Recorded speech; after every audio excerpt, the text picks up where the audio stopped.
Dear friends, welcome to the Priest Podcast, sponsored by the Napa Institute. You may not know it, but one of Napa's most meaningful efforts involves the formation and support of priests and religious, particularly those under the age of 40. Young priests leave the priesthood at shocking rates, and we wanted to help slow the trend. So we started our Shepherd Circle program. Through it, we offer these young men, facing the intense pressure of their vocations, some set-apart time to hear God's call for their ministry. In the program, we bring them deep insight from seasoned leaders to help them face the issues of the day. We also connect them in the most powerful ways, through great liturgies, confession, and spiritual direction, while providing a chance to deepen relationships with other priests striving to live holy lives of service. This network becomes for them an incredible source of support, prayer, and friendship for the work ahead.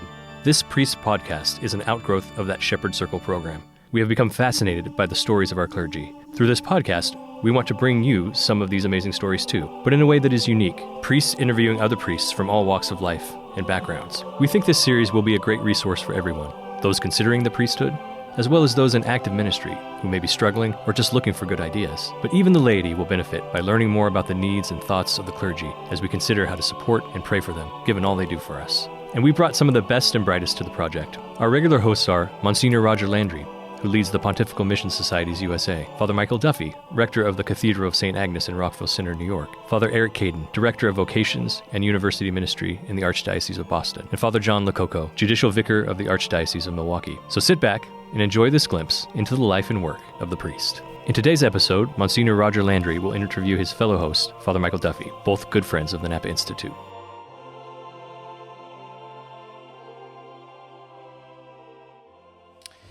Hello, everyone. My name is Msgr Roger Landry, National Director of the Pontifical Missions Society, and today's host for the Shepherd Circle podcast, produced by the Napa Institute.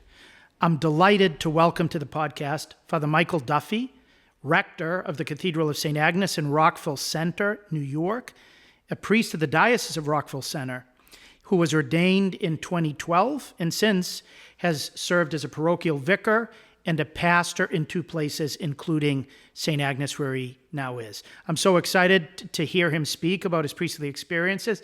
Father Duffy, welcome to Shepherd Circle Podcast. Thanks, Monsignor. Great to be with you.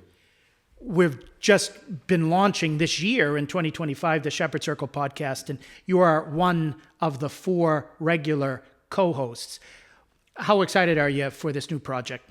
So I think it's a great gift to be able to speak with brother priests and to learn about their ministry and to be able to share that with a wider audience, especially other brother priests around the country. I think it's going to be a great gift to the church.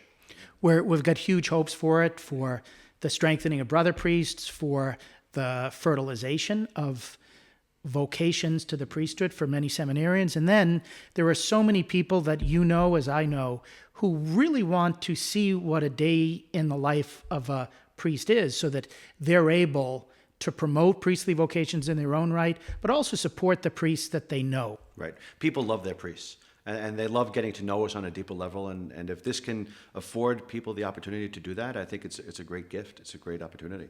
So what we want to do in this presentation is to begin with one's family, because priestly vocations don't just come out of thin air.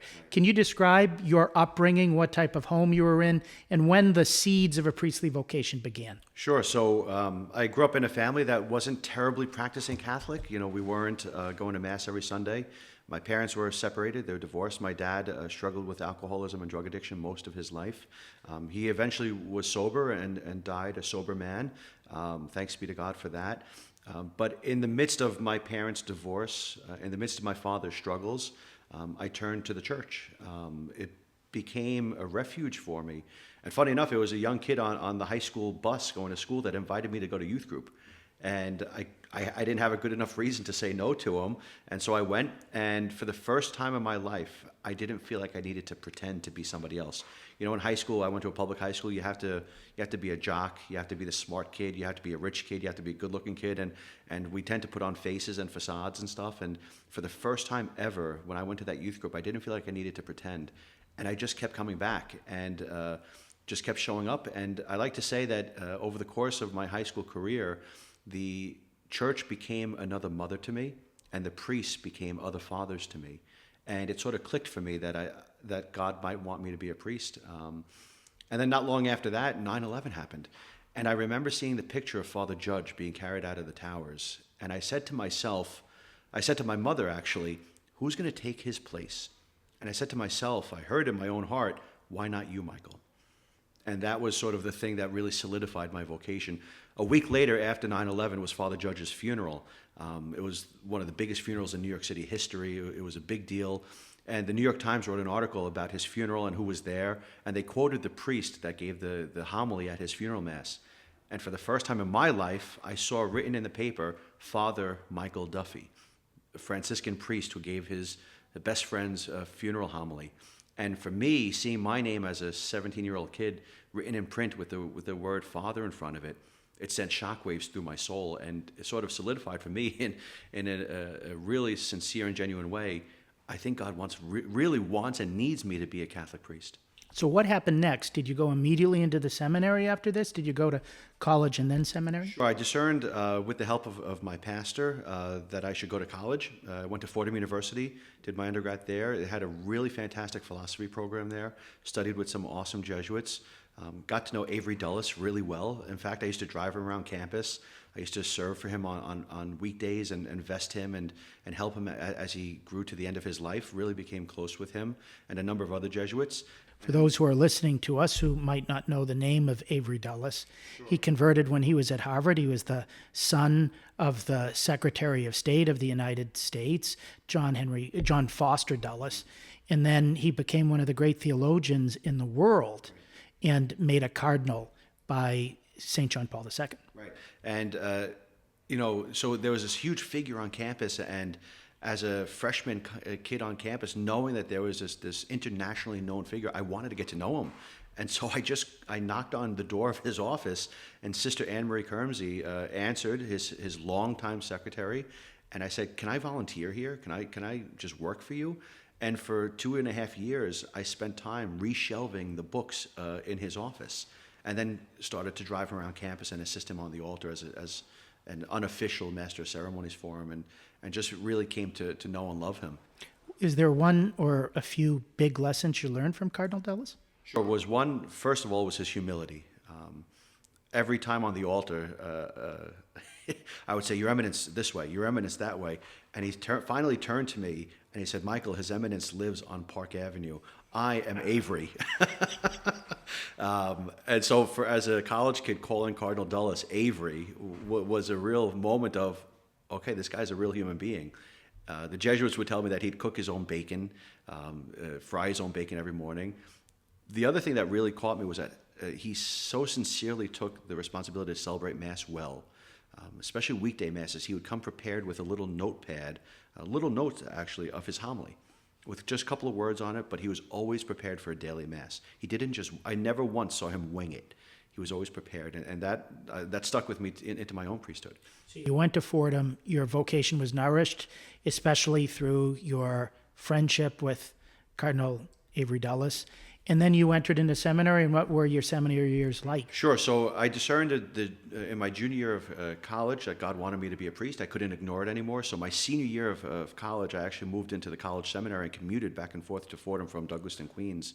Completed my Fordham degree, and then went right into the Immaculate Conception Seminary in Huntington, Lloyd Harbor, New York, which was the seminary for the Diocese of Rockville Center and the Diocese of Brooklyn. And I did 5 years there, and I was ordained in 2012. I was the last class to be ordained out of that building. They've since shut it down and moved all the seminarians up to Dunwoody and Yonkers. Well, they still use it for retreats and everything else. It's one of the biggest retreat houses in the country. Yeah, right. What were the big takeaways? How did you grow as a seminarian? Oh my goodness, I think intellectually for sure. We got 2 master's degrees. We worked hard studying. But I think it was, for me, most of all, was my human formation of learning how to be a man. Not having a good role model at home, let's be honest. The seminary formators provided to me an example of what it meant to be a man and really helped to form me in my own humanity. So I'm very grateful to them. One of them ultimately preached at my first Mass. Then Monsignor Richard Henning, who is now the current Archbishop of Boston, just became a real mentor and dear friend, and been a lifelong friend since then. So the formators became real sources of inspiration of priesthood, but also just of manliness. So you're ordained in 2012. What do you remember about your ordination day? Oh my goodness. I remember the nerves. I remember the nerves of how am I going to react when I see my mother as I come down the aisle? That for me, that moment of seeing my mom and sitting next to her, back then the ordinand would sit with his parents and then be called forth from there. And her grabbing my hand as then the priest walked by as I would eventually join their rank. I think just the nerves of it, the excitement that it's finally here, this moment that I've always, for years then, have been dreaming of. And then the excitement to celebrate Mass finally the next day myself. Where was your first Mass? So my first Mass was in my home parish, St. Jane Frances de Chantal in Wantagh, New York, on Long Island. And how many priests came? What was your first Mass like? Archbishop Henning preached. Do you remember what he said? I do. To this day, he preached quite a long time. He preached for about 40 minutes, and I always tease him about that. Homilies do not have to be 8 to 10 minutes, as the Archbishop of Boston teaches. Yeah, and especially at a first Mass, and he really went for it. And he preached about a priest that he knew who was a missionary in Africa. This was Corpus Christi Sunday, which is a beautiful feast to have a first Mass on. And he preached about how this priest was also a medical doctor, Father Peter Lejac. And when he was in Africa, it was at the height of the AIDS pandemic. And he didn't have gloves to do surgery with. And sometimes, risky things happen in surgery. And Father Peter, while he was celebrating Mass, had a moment of realization when he said, "This is my body given for you. This is my blood poured out for you." That's what he was doing while he was doing surgery on these people in the midst of the AIDS pandemic. And then Monsignor Henning turned to me and said, "Father Michael, you'll be doing the same with your life. You're meant to pour out your life for the sake of your people in the way that Christ did, in the way that Father Peter did." It was a moment a homily that I've never forgotten, and I pray about it often, especially on Corpus Christi Sunday. I wonder how many guys remember their first Mass homily, but it's seared into my brain, that image, and I'm so grateful for it. Had a lot of priests there, had a couple of bishops, Bishop Guillemon, who was then the pastor of my parish. He eventually became the rector of the cathedral, and then from there became the Bishop of Charleston, South Carolina. He was really the first priest that inspired me in his own priesthood. And then just a number of beautiful priests that lived out their vocations, some of them that have gone home to God, and I look at the pictures and I'm grateful to God that they were there at that moment. And then my dad was there. He passed away 3 years later, so having him be able to see me as a priest and offer Mass was really a powerful moment. And then you receive your first assignment. Yeah. Where was that and what was it like? Sure. So the Bishop Murphy, assigned me to St. Killian's Parish in Farmingdale. They call it the Keystone Parish of the diocese because it links Nassau and Suffolk County right in the middle there. Real blue-collar, average parish, pretty big. I think we had about 5,000 families. The school had just closed the week before I arrived. So I think the bishop, and in fact, he told me one of the reasons he assigned me there was to help heal the wounds of that closure, because it was quite painful. And so I spent 5 years there really coming to know and love the people, experienced a lot of powerful priestly moments, some traumatic actually. Within the first year of my priesthood, the first Mother's Day, almost a year after I was ordained, there was a car accident where 5 teenagers were killed at once, and they were all parishioners of St. Killian's, and the pastor was away. So as the young new curate, I was tasked with burying all these kids and doing the big prayer service with international news. One of the gifts of that assignment, though, was a retired bishop who lived with me, John Dunn. He had just retired as an auxiliary bishop of the diocese. He had been living there since the day he was ordained a bishop in the 1980s. And he stood at my side at every funeral, at every wake, at every moment, and never wanted to steal the limelight or anything like that. Never wanted to presume that I'm a bishop and I'm going to do it for you, Mike. He just stood alongside and supported me as an older brother. And to this day, he's one of my closest priest friends. I'm so grateful to that because it was such a traumatic moment of 5 teenagers losing their lives. I said I'd have a good cry in the shower in the morning and then get on with doing what we have to do as priests, of being Jesus Christ for the people. And having a senior priest, a retired bishop, to stand alongside of me, reminding me that I'm not alone in this presbyterate. You're not alone as a young priest. Got me through it, but also gave me the hope and the dream of being able to do that for other brother priests, right? Of being a mentor, just being an accompaniment for guys, so that nobody has to go through difficult priestly moments alone. So you had two big experiences for a baby priest in your first assignment. I'd like to just plumb a little bit that. If you were asked by a young priest today to mentor him through a similar experience of a tragedy in a parish like the one you encountered, what advice would you give? Certainly, you got to take care of yourself. You got to make sure that you're sleeping. You got to make sure that you're eating. Because as priests, especially as young priests, we want to jump right into it. We want to be present to people. We want to help them. We want to pour ourselves out to them. But you can't give what you don't have, right? And one, you have to have strength. You have to physically be well, because there's a tendency to lose sleep over these types of things, or to not eat and just go. But you have to take care of yourself. But above all, you have to be praying. You have to spend time on your knees before the Blessed Sacrament, because we're meant not just to be Jesus Christ, but to bring Jesus Christ to people in need. And when you walk into a room of teenagers that are mourning, they can smell a phony a mile away. So you have to be sincere in your faith.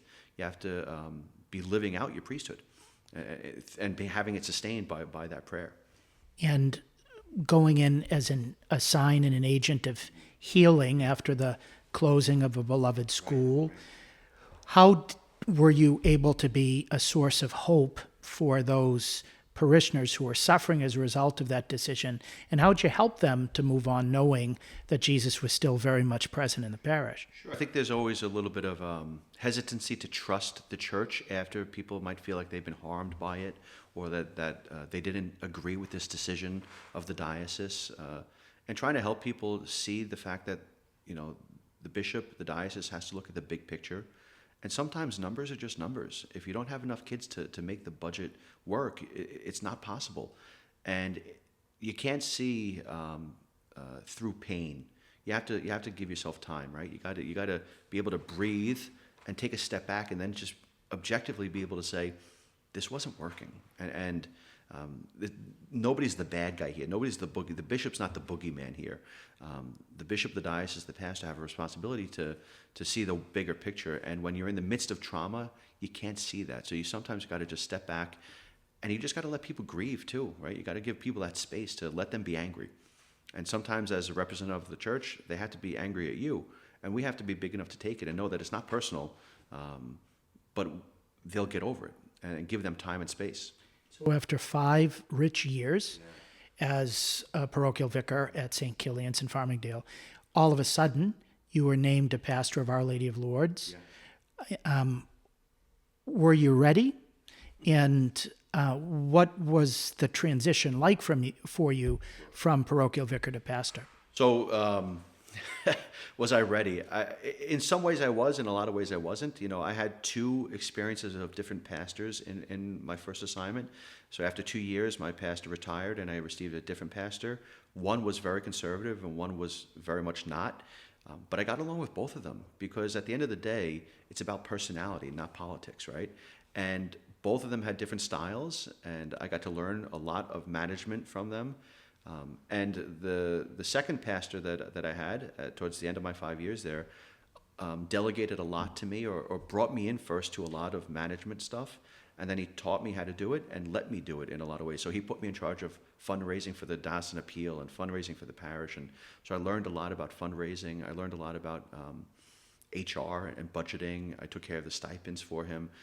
He was very generous in teaching me how to do that and allowing me to do that. And so in that way, I was ready, I think. I still had a lot to learn. And over the course of the 3 years I was pastor at Our Lady Lourdes, the bishop allowed me to go on to Catholic U for the MAM program, the Management and Ecclesiastical Management. Master's in Ecclesiastical Management at Catholic U was sort of a remote learning, and that wound up taking place during COVID, so it was convenient, and that's really what taught me the skills of being a pastor, ultimately helping me to be a rector of a big cathedral. But I think what I needed to learn most of all was, as the pastor, the buck stops with you.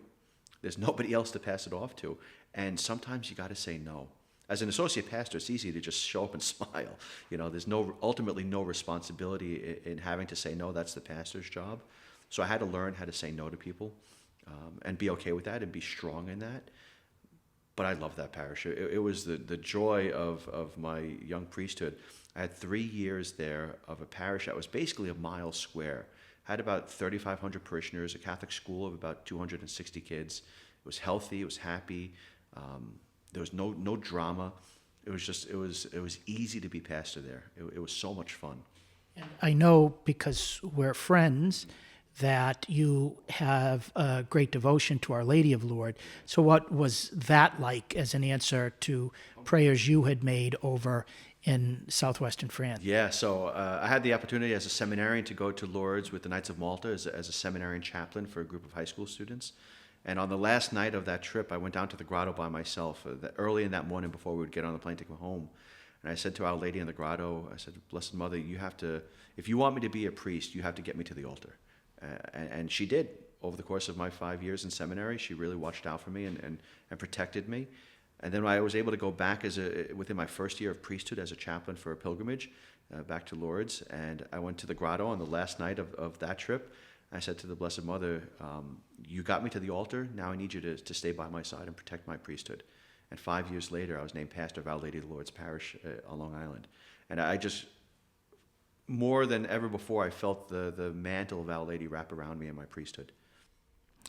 And so then after your years there as pastor under the mantle of Our Lady, you got a phone call that you were getting a now huge new assignment, 8 years into the priesthood as rector of the largest cathedral of any diocese in the country in terms of the amount of families that are there. What was that meeting like about becoming the rector? What were your initial thoughts? What were your initial prayers, if you can remember them? And what was that transition like? Sure, it's probably the biggest transition of my life so far. Every time you leave a parish, it's hard. But when you leave your first pastorate, there's a real wound that happens because you give your heart to them wholly and completely. The bishop's secretary called and said the bishop would like to see you tomorrow morning. I said I have a funeral, and the secretary said, "No, you don't, Father. The bishop needs to see you." And it scared the daylights out of me. I thought something was wrong. I said, did I do something wrong? Am I in trouble? And the secretary said, don't worry, Father. You don't need a canon lawyer. It's all going to be okay. Just be here at 9:30 in the morning. So I immediately called my spiritual director, Father Javier Garcia, as a priest of Opus Dei, and I said, this is what's going on. I don't know what it is. I think I'm getting transferred. I really don't want to go anywhere. But I made a promise on the day of my ordination, and so, Father Javier, before I even go into that meeting, I'm going to say yes to you in advance of that request. And that way I could be free with the request, whatever it might be. I had no idea what it could be. So I walked into the bishop's residence. He invited me to the residence, not to his office. And I walked through the door, and around the table were the vicar for clergy, the vicar general, another pastor, and the bishop himself. And he went around the table to say, this person's moving here, this person's moving there. I said, oh, that makes sense. Oh, that's great. Good for you. Congratulations. Not realizing, well, what does this have to do with me? And then he turned to me and says, and Father Duffy, I'm happy to inform you that I have named you the new rector of the Cathedral of St. Agnes. He never asked me. I still, to this day, I wonder if it's canonical. I don't. He never asked me, and just informed me. And the vicar general laughed out loud at that moment because my face, I turned bright red. And I became dumb. I started to mumble. I couldn't believe what had just been said to me. It came so far out of left field. The Cathedral of St. Agnes is one of the, if not the largest cathedral parish in the country. Most cathedrals are inner city. They don't have a lot of parishioners. We have over 8,000 registered families. We have a Catholic school with over 600 children in it. It's the largest Catholic school in New York State, elementary school. We have 1,300 children in religious ed. Over 2,000 kids in CYO. We get over, and now after a couple of years of being there, we get over 4,000 people at Sunday Mass. It's a huge place, and to have a guy there that's only 8 years ordained, 36 years old, it's unheard of in the history of our diocese. But the bishop made it clear he wanted to start thinking outside the box. We need to evangelize at the seat of the cathedral for the sake of the whole diocese. And so he took a risk on me. I hope it's paying off. I think it is. I've jumped into this job with everything that I have, trying to do a good job for the church, for the diocese, and for the bishop. But as a priest, you never want to let down your bishop. My bishop has been so incredibly supportive. He's challenging. He challenges us to be better, to go harder, but that lifts us up, right? It makes you want to do well for him. And he's taken on the role of spiritual father, mentor, friend, for the sake of the kingdom. And because of that, I think great things are happening at the Cathedral Parish. And you transitioned from a good-sized parish of Our Lady of Lourdes to a huge parish, the Cathedral of St. Agnes. But in addition to that, you are now the rector of a cathedral. And so that brings with it duties that the ordinary parish priest doesn't have. How have you adjusted to those larger duties for the whole diocese? Sure. So the main duty I see is to protect the bishop and to protect the office of the bishop, right? To make sure that whatever goes on in the cathedral represents the bishop and his desires, his movements. So if there are protests, if there's going to be a protest anywhere on Long Island, it's going to happen at the cathedral. So I'm in constant communication with the bishop's office, with the bishop himself, what to expect if something's going to go wrong. And catechizing the people of God in the cathedral and in the diocese about what it means to have a cathedral. What does it mean to have a cathedra in this church that the bishop teaches us from? It's a great reminder to all of us that our faith doesn't come from the clouds, it comes from the apostles, that we have a tangible connection to the apostolic succession that comes from Jesus Christ himself. And so it's really, I think, to ultimately protect the office of the bishop, to represent him at different events in the cathedral, but also just to be the pastor of a huge parish, which takes up most of my time. So cathedral liturgies are supposed to be exemplary, and I know you take that very seriously, and you recognize that what's done at the cathedral can have a trickle-down effect throughout all the parishes of the diocese. I want to talk about a couple of your initiatives that I know matter very much to you. One is the problem that pastors have throughout the country of what to do with those families that send their kids to religious ed that don't really practice the faith as the church would like. How have you tried to address that problem at St. Agnes? My goodness, 2 years ago, something clicked for me at confirmation that year when I looked out at these kids and I said, my goodness, other than coming to religious ed, I don't recognize these kids. I don't recognize their families. Where are they? I'm getting up and I'm testifying to the bishop that these children are well prepared, and I couldn't say to myself that was a sincere testimony. And so I said, we got to do something. We got to get these kids to Mass. What can we do?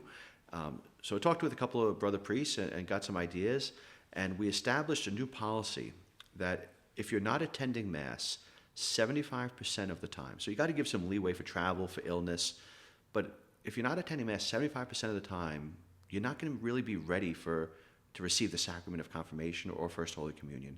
And we did it with the help of a QR code. So we print out a QR code, we put it at the cathedral, at all the doors, and people scan the QR code. It goes to a Google document. It's real sort of simple. We're working actually on an app that could be developed, that is being developed to make this easier. But in the first weekend of implementing this, people were not happy, right? Because nobody likes to be held accountable. Nobody likes to be called to task. But in the first weekend of implementing this, 2,000 extra people showed up at the cathedral. At that moment, we were getting probably 3,500 people a weekend. We got 5,500 people that Sunday. And since then, 75 to 80% of the children in religious education from grades 1 through 8, not just the sacrament years, but all of them, 75 to 80% of them are going to Mass 90% of the time. That's beautiful. Yeah. Just because I'm sure there are listeners who are both priests as well as directors of religious education in their own parishes, catechism teachers and the like. When they scan the QR code and it brings them to the Google Doc. What are they actually doing? Just typing in their name that they've attended this Mass, or what do they find on the flip side? They type in, actually they don't type in anymore. We've updated it a little bit to be a drop down, and they click their name. That way there's no confusion of the 17 Smiths in my parish.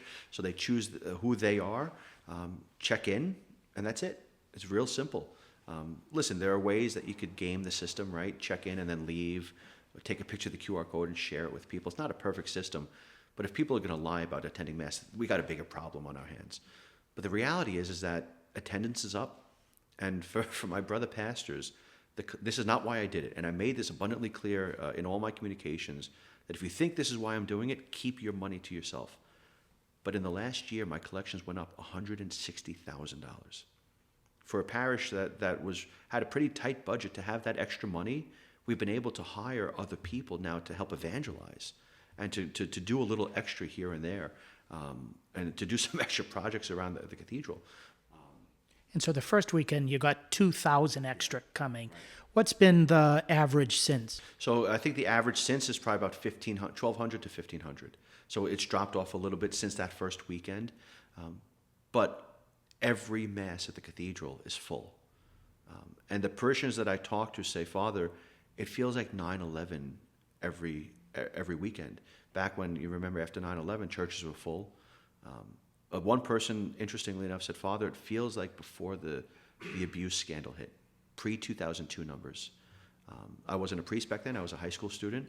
But I remember certainly after 9/11, and I remember the decline of attendance after the 2002 scandal broke. And a lot of the older parishioners are saying, Father, it feels like back then. And I get a lot of pushback. I get from people that say, this is a personal thing that we do. And well, no, we're a part of the body of Christ. And the Lord calls us to be in communion with him in not just our teachings, but also in our beliefs, but also in our practice. You got to show up. That's the bare minimum. That's all I'm asking. And they're doing it. They're showing up. And I think that it's moving hearts, because I'm getting messages from people that say, Father, listen, a year ago we resented the heck out of you for making us do it, but now we can't imagine a Sunday without going to Mass. How tough was that decision for you to make? You could foresee that some people were going to be displeased. You'd probably get hate mail. You'd probably have some families just saying, if you're going to require us to go to Mass, we're not coming. Sure. So how challenging was that for you finally to pull the trigger on what you thought God was leading you to do in conscience? I think ultimately, if we're convicted of something, you have to do it. And I think that's ultimately what made me pull the trigger on it. The biggest thing that helped me to do it was the support of my bishop. And having the conversation with him and hearing from him, Father Michael, I'm going to back you up on this. That if people call the diocese and they complain, and they did, he backed me up on this decision. I don't think I'd be able to do this without that type of support from the diocesan offices. So knowing that would happen, that he would support this decision, enabled me to be able to do it. Now, in the first year, I went a little easy on withholding sacraments. It was sort of a learning curve. But this year, we're calling people to task for it. Funny enough, there's only one person out of 300 kids receiving confirmation that I have to have a tough conversation with. That means they're doing it, Thanks be to God, you're finding some good and fruitful soil there. Another initiative that you've started at St. Agnes is a direct result of the ongoing National Eucharistic Revival taking place in the U.S. Can you talk to us about that? Sure. So I went to the National Eucharistic Congress this summer, and I was so inspired, one, Monsignor Landry, by your procession and your participation in it, of walking across the country with our Eucharistic Lord and seeing the people just come out of the woodwork for our Eucharistic Lord. I partook in the part of walking through Brooklyn and Lower Manhattan, and we covered the Brooklyn Bridge with people walking with Jesus, and it blew me away. So I went to the Eucharistic Congress in Indianapolis, and I was just inspired to say, I got to do something about this back home. People are hungry for the Eucharist. So after talking with the bishop and my brother priest and some key parishioners, we've decided, with the bishop's permission, to launch a perpetual Eucharistic adoration chapel at the cathedral. We have a chapel already in the cathedral that has an exterior access. So it's going to take a little bit of construction, but I mentioned it at one Mass, And I said, folks, I'm going to need some help from you. One, I'm going to need volunteers to staff this, to be adorers, right? Parish needs at least 220 to make 168 hours a week work. So I'm going to need people to staff it, but I'm going to need your prayers for it, but I'm also going to need some donations because this is going to cost some money. I have to seal off a wall. I have to install an electronic access. I have to get an adoration tabernacle. And the generosity of the parishioners has knocked me over. They've just been throwing money at this project because they're hungry for it. They want a space to come in and pray. And I think the thing that attracted a lot of the men was the idea of being able to go somewhere in the middle of the night. I can't tell you how many times people have said to me, or I've seen it with my own eyes, a car parked in front of the cathedral because somebody was in crisis or they were in a lonely moment and they needed to be near Jesus. And so they just came and they parked in front of the cathedral. And if the cathedral was open, there would have been a place for them to go to. Now, when I got there, the cathedral was closed at 3 o'clock every day. And I said, this is crazy. What are we doing? And I kept the doors open till 9 p.m. But we have a train station right across the street, and it's not realistic to keep the cathedral open 24/7. But a Eucharistic Adoration Chapel with an electronic access could enable that, and the men of the parish especially are interested in that. A lot of this dreaming came from my great-grandfather, who I never knew, but was a part of perpetual adoration as a police officer in New York City. And he would go, my grandmother used to tell me as a kid, he would go at 3 a.m.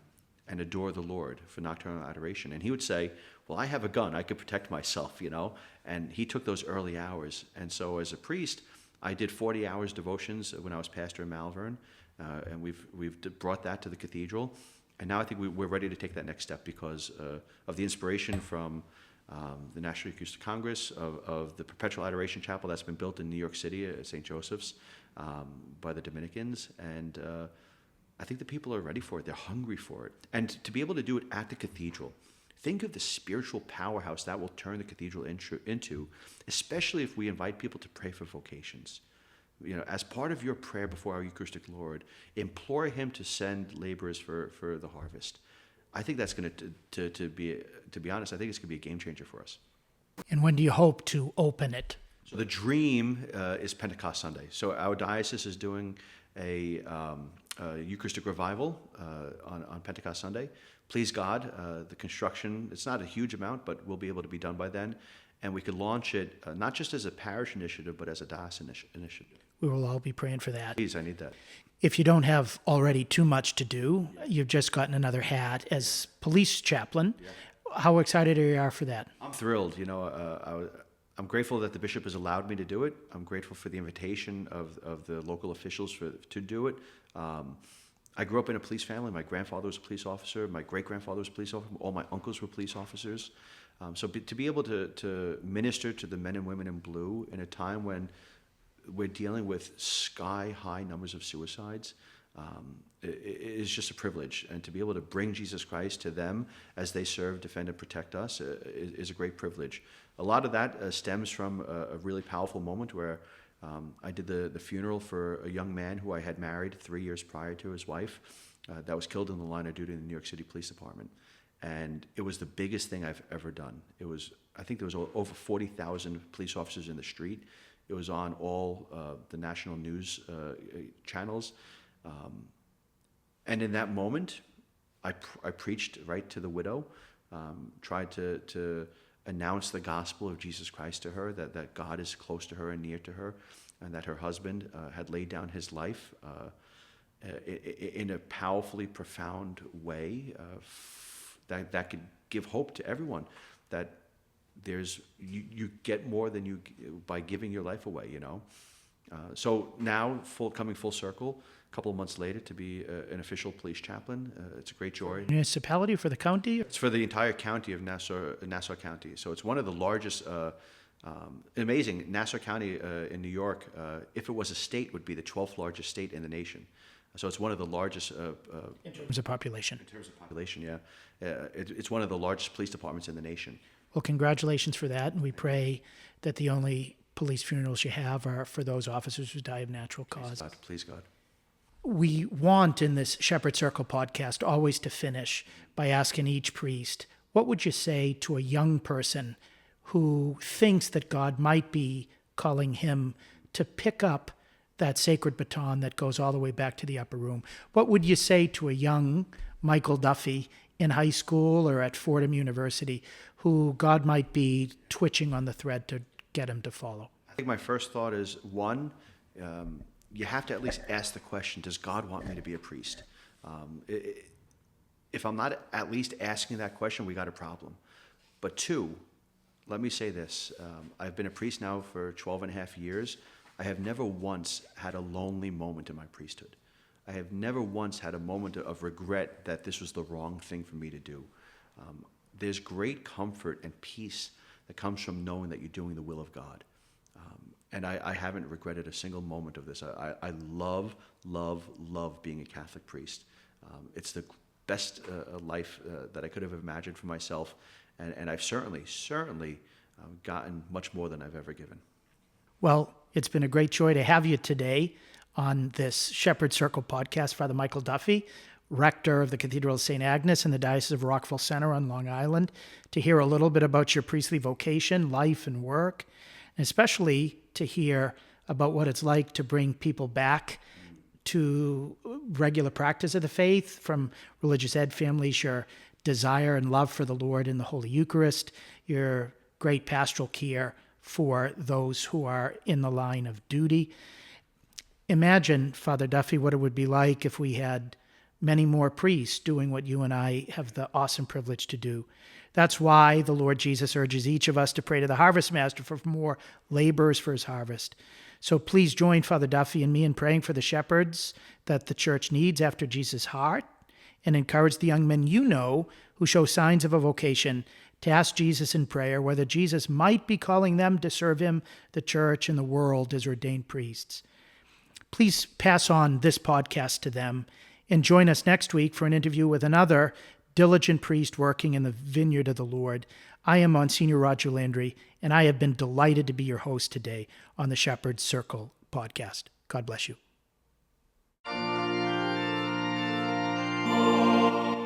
We hope you enjoyed this edition of the Priest Podcast, brought to you by the Napa Institute. We're very happy to be able to support our priests in whatever way we can.